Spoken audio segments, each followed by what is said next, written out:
श्री सद्गुरु महाराज की जय। आइए आगे का सुनते हैं।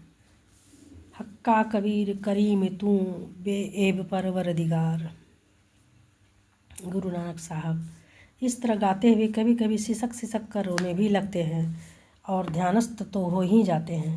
कुछ वर्ष पूर्व मालिश के सरसों तेल में कपूर मिलाया जाता था और प्रत्येक रविवार को जैतून के तेल से मालिश की जाती थी।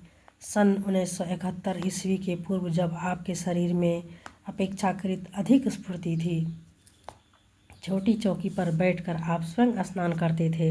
केवल पानी भरी बाल्टी कोई सेवक आपके पास रख जाते थे। आप स्नान करने के बाद कपड़े पहनकर खड़ाऊ पहने हुए ध्यानाभ्यास करने चले जाते थे। उस समय देह में तेल की मालिश नहीं करते थे, लेकिन केस में सरसों का तेल अवश्य लगाते थे। अब कोई भी तेल केस में नहीं लगाते हैं।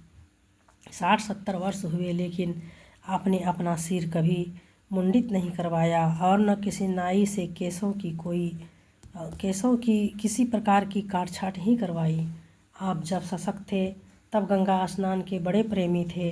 कभी कभी पूरे कार्तिक महीने भर, कभी मनिहारी सत्संग मंदिर में, कभी बैकुंठपुर दुधेला में रहकर प्रतिदिन एक बार सवेरे स्नान किया करते थे। 2 साल पूर्व भी आप साल में 1-2 बार बैसाख के दिनों में, जब पानी निर्मल रहता है, गंगा स्नान करने अवश्य जाते थे। आपको कुर्सी पर बिठाकर ढोते हुए हम लोग गंगा के किनारे ले जाते थे।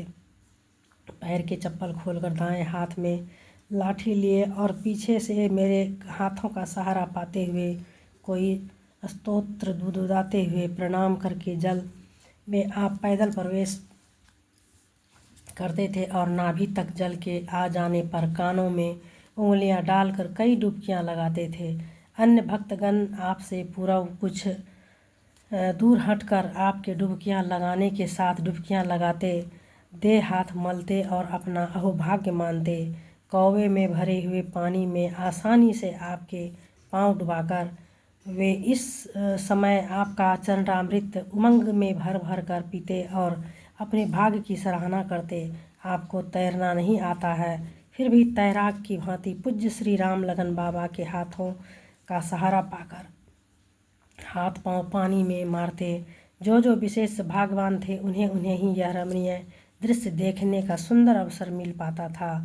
दूसरों की गंदगी धो बहाकर स्वयं अपवित्र बनी हुई पतित पावनी गंगा देवी उस दिन अवश्य ही आपके त्रैलोक पावन चरण कमलों का हृदय में रखकर पवित्र होती हुई आनंद में पूर्णतः डूब जाती होगी और अपने सौभाग्य पर इठलाती हुई सरितपति से मिलने के लिए तेजी से बढ़ती होगी।